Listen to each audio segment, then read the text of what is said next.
우리 정인아등부 친구들 안녕하세요. 벌써 우리 친구들을 못 만난 지가 3주째가 됐어요. 목사님은 하루라도 빨리 우리 친구들과 함께 모여서 예배 드릴 수 있도록 지금 기다리며 기도하고 있어요. 우리 친구들도 함께 기도할 수 있기를 바라요.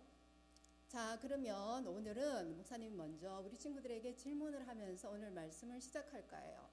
우리 친구들도 배운 말씀이니까 기억을 더듬어 보시고 이 시간 가정에서 목사님의 질문에 함께 대답할 수 있기를 바라요.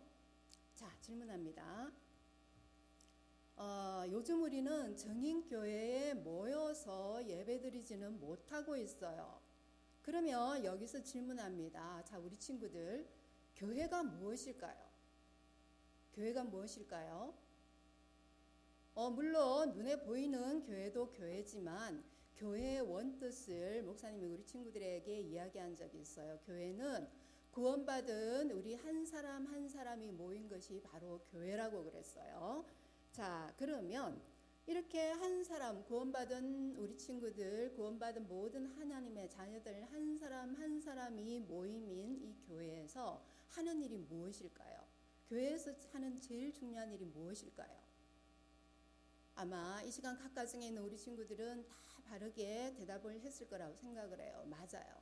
교회에서 여러 가지 하는 일들이 있지만 그 중에서 가장 중요한 일은 구원받은 하나님의 자녀들이 하나님께 기도하며 하나님께 예배드리는 일이 우리 교회에서 하는 일 중 가장 중요한 일이라고 할 수 있죠. 자, 아마 지금 우리 친구들은 각 가정에서 찬양도 드리고요. 그리고 기도도 하고 또 이렇게 하나님의 말씀을 들으면서 하나님께 예배드리고 있을 거예요. 그래서 지금 우리 친구들이 있는 그 각 가정이 이 시간 교회가 되는 거예요. 오늘 우리 친구들 가정교회에서 오늘도 하나님께 집중하며 하나님께 예배를 잘 드리는 우리 정인아등부 친구들이 되리라 믿어요. 자, 이쯤 되면 우리 친구들은 이미 눈치챘을 테지만 오늘의 주제는 바로 교회입니다. 자, 그러면 예수님께서는 교회, 하나님의 성전에 관해서 뭐라고 말씀하셨는지 오늘 말씀을 통해서 한번 확인해 볼 거예요. 자, 우리 친구들 옆에 있는 성경책 준비하시고요. 오늘의 본문은 마가복음 11장 15절에서 17절까지 말씀입니다. 마가복음 11장 15절에서 17절까지예요. 신약, 마태, 다음이 마가복음이죠. 마가복음 11장 15절에서 17절까지의 말씀을 목사님과 우리 친구들이 함께 읽어보도록 할게요. 그들이 예루살렘에 들어가니라. 예수께서 성전에 들어가사 성전 안에서 매매하는 자들을 내쫓으시며 돈 바꾸는 자들의 상과 비둘기 파는 자들의 의자를 둘러 엎으시며 아무나 물건을 가지고 성전 안으로 지나다님을 허락하지 아니하시고 이에 가르쳐 이르시되 기록된 바 내 집은 만민이 기도하는 집이라 칭함을 받으리라 하지 아니하였느냐. 너희는 강도의 소굴을 만들었도다 하시매. 아멘. 자, 지금 우리는 우리를 구원하시기 위해 십자가를 지신 예수님의 은혜를 깊이 생각하는 사순절을 보내고 있어요. 오늘 이 사건은 우리 예수님이 십자가를 지시기 위해서 예루살렘으로 들어오신 날로부터 한 주간, 즉 우리가 고난주간이라고 이야기하고 있죠. 그 주간의 둘째 날에 일어났던 사건입니다. 그때는 유대인의 이스라엘 사람들의 명절인 유월절이 가까이 올 때였어요. 자, 그러면 우리 예수님께서 예루살렘으로 들어오시는 모습을 한번 볼까요? 예수님은 어떻게 예루살렘으로 들어오셨을까요? 어떤 모습으로? 자, 이거는 넘어가고요. 보이시나요? 많은 사람들이 예수님을 환영하고 있어요. 그들은 손에 뭘 들었죠? 저게 바로 종려나무 가지라고 이야기를 한 적이 있어요. 많은 사람들이 예수님이 예루살렘으로 들어오실 때 손에 종려나무 가지를 들고 예수님을 환영했어요. 왜요? 그들은 그 당시 로마의 압제로부터 정말 힘들게 살고 있던 저들 이스라엘 민족을 구해줄, 예수님이 그들을 구원해줄 정치적인 왕, 정치적인 구세주라 생각했기 때문에 저렇게 예수님을 막 환영을 했던 것이죠. 자, 이렇게 열렬한 환영을 받으면서 예루살렘에 들어오신 우리 예수님은 그 다음날 바로 예루살렘 성전으로 들어가셨어요. 그 전에 잠깐 설명을 하자면 우리나라에도 명절이 있듯이 이스라엘에도 큰 명절이 있거든요. 근데 그 명절이 되면 각지에 흩어져 있던 많은 사람들은 예루살렘 성전으로 와서 하나님께 예배를 드렸어요. 그 당시 예루살렘에는요 46년이나 걸쳐서 지은 큰 성전이 있었어요.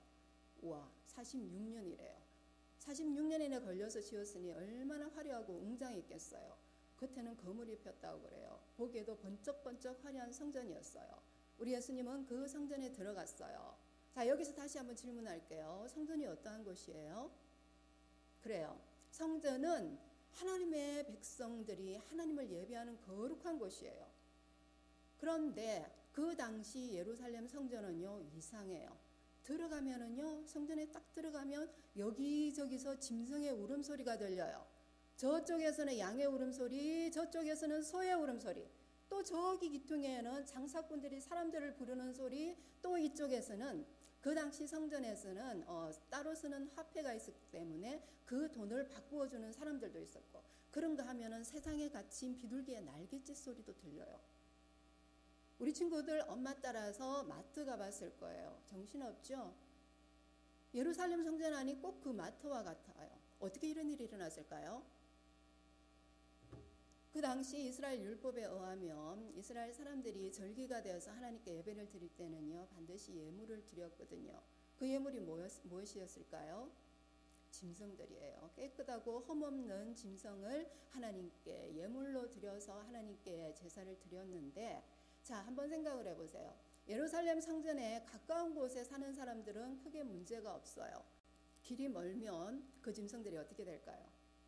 그래요. 지쳐서 예물로 가져온 짐승들이 죽어버리는 경우가 너무나 많았던 거예요. 그래서 이렇게 멀리 떨어져 있는 사람들을 배려하기 위해서 성전뜰에서 예물로 쓸 짐승들을 살 수 있게 해주었던 거예요.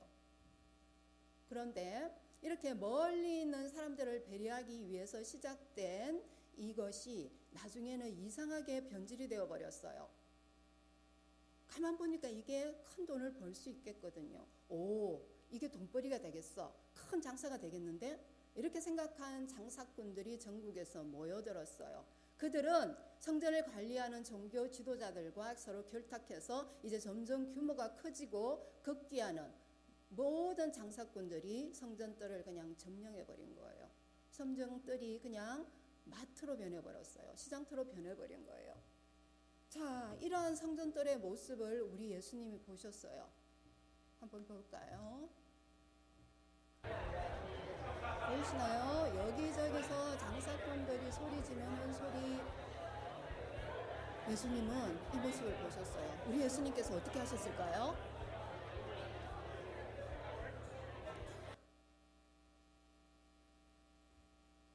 보이시나요? 우리 예수님께서는 노끈으로 채찍을 만드셨어요. 그리고는 그 채찍을 휘둘러서 성전 안에 있던 모든 짐승들을 몰아내고요. 그리고 돈 바꿔주는 사람들의 그냥 상을 아예 둘러엎으셨어요. 우리 예수님께서 정말 화가 나신 모습이에요. 아마 성경에 기록된 모습 중 가장 화가 나신 모습일 거예요. 예수님은 정말 화가 나셨어요. 그리고 나서 그 사람들에게 이렇게 말씀하셨어요.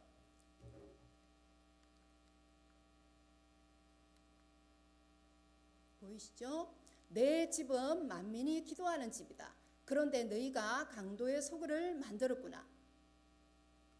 이 말씀은 이사야 56장 7절 말씀을 인용한 말씀이에요. 한번 볼까요? 내가 곧 그들을 나의 성산으로 인도하여 기도하는 내 집에서 그들을 기쁘게 할 것이며 그들의 번제와 희생을 나의 제단에 기꺼이 받게 되리니 이는 내 집은 만민이 기도하는 집이라 일컬음이 될 것임이라. 우리 예수님께서는 이러한 이사야 말씀을 인용하심으로써 하나님의 성전은 하나님께 기도하는 집이며 하나님께 예배하는 집임을 다시금 일깨워 주신 것이죠. 이것이 오늘 본문 내용이에요. 자, 이러한 예수님의 말씀을 들으면서 우리는 교회에 대해서 다시 한번 생각해 보기를 원해요. 그 당시 이스라엘 사람들은 성전을 허락하신 하나님의 참뜻을 잊어버렸어요. 화려한 성전의 겉모습에만 마음이 빼앗겨서 성전이 무엇을 하는 곳인지, 왜 하나님께서 그 성전을 허락하셨는지 중요한 본질을 점점 잊어버린 거예요. 그 결과 하나님의 성전이 시장터와 같이 변해버렸는데도 그 심각성을 깨닫는 사람들이 별로 없었어요. 예수님은 하나님의 성전이 그렇게 잘못 사용되어지는 데 대해서 너무 화가 나셨던 거예요. 하나님의 성전을 사랑하시기에 마음이 아프셨던 거예요. 하나님의 성전은요, 건물 자체가 중요한 게 아니에요. 그곳에서 무엇을 하는지가 중요한 거예요. 이제 우리 친구들 다시 한번 대답해 볼까요? 교회는 무엇을 하는 곳인가요? 교회는 구원받은 하나님의 자녀들이 그 하나님의 은혜에 감사하며 하나님께 찬양하며 하나님께 기도하며 온 마음을 다해 하나님께 예배드리는 곳이에요. 이것은 우리 친구들도 다 알고 있는 사실이고 또 구원받은 하나님의 자녀라면 누구나 알고 있는 기본적인 진리예요. 그런데 기본적인 만큼 또 그만큼 가볍게 생각할 수도 있어요. 이스라엘 백성들이 그랬던 것처럼 말이죠. 근데 아니에요. 이거는 그렇게 가볍게 생각할 진리가 아니에요. 정말 중요한 진리예요. 요즘 우리는 코로나로 인해서 교회에 모여서 예배를 드릴 수가 없어요. 그런 만큼 하나님의 성전이 무엇을 하는 곳인지 오늘 이 말씀은요, 우리에게, 저와 우리 친구들에게 주는 도전이 있으리라 생각합니다. 지금까지 우리는 외부적인 어떤 원인으로 인해서 예배가 중단된 적이 한 번도 없어요.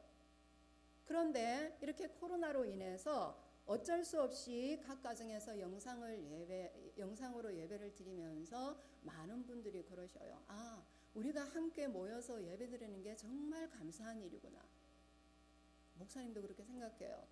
이렇게 3주간 우리 친구들을 보지 못하면서 순간순간 우리 친구들과 함께 예배 드렸던 그 모습을 떠올리면서 아, 그때가 정말 행복했구나 하고 생각할 때가 너무너무 많거든요. 이렇게 함께 모여 예배 드릴 때 이 건물이 귀한 거예요. 정인교회가 가장 아름다울 때는요, 하나님의 자녀들인 저와 여러분, 우리 모든 성도님들이 함께 모여서 하나님을 찬양하고 예배할 때 이 건물이 아름다울 수가 있는 거죠. 하나님은 이곳에서 온 마음을 다해 우리 친구들이 하나님께 예배드리기를 원하세요. 이곳에서 하나님을 만나기를 원하세요. 하나님의 성전에서 하나님을 바르게 예배하는 것이 그토록 귀한 일이기에 십자가를 앞두신 예수님께서 예루살렘에 오셔서 가장 먼저 하신 일이 성전을 정결하게 하고 성전이 무엇을 하신 것인지 오늘 말씀을 통해서 깨닫게 해주신 것이죠. 사랑하는 우리 아동부 친구들, 아마 곧 또 우리는 또 이곳에 모여서 함께 예배를 드리게 될 거예요. 그리고 언제나처럼 우리 친구들은 이 성전 곳곳을 누비며 놀기도 하거나 그러겠죠. 바라기는 우리 정인 모든 아동부 친구들은 우리가 사랑하고 우리에게 친숙한 이 아름다운 교회를, 우리에게 허락하신 하나님의 참뜻을 늘 잊지 말아야 될 것 같아요. 그래서 하나님께서 우리에게 아름다운 정인교회를 허락하신 주신 뜻을 마음에 늘 새기고 온 마음을 다해서 이곳에서 하나님을 찬양하고 하나님께 기도하며 하나님께 예배드릴 수 있는 우리 정인 아동부 친구들이 될 수 있기를 바랍니다. 기도하겠습니다. 그렇습니다. 하나님, 교회는 하나님의 자녀들이 모여 하나님을 예배드리는 곳입니다. 너무나 기본적인 만큼 또 가볍게 생각할 수 있는 이 진리를 오늘 말씀을 통해서 다시금 깨닫게 해주시니 감사합니다. 하나님 아버지, 사랑하는 우리 성인 아동부 친구들이 오늘 이 말씀을 마음에 새길 수 있도록 도와주시고요. 우리가 다시 모여서 예배드릴 때 다시 한번 교회가 어떠한 곳인지를 마음에 깨닫고 이 아름다운 교회에서 정말 바른 마음으로 온 마음을 다해 하나님을 찬양함으로 하나님을 기쁘시게 할 수 있는 우리 성인 아동부 친구들이 될 수 있도록 도와주세요. 감사를 드리고 예수님의 이름으로 기도드립니다. 아멘.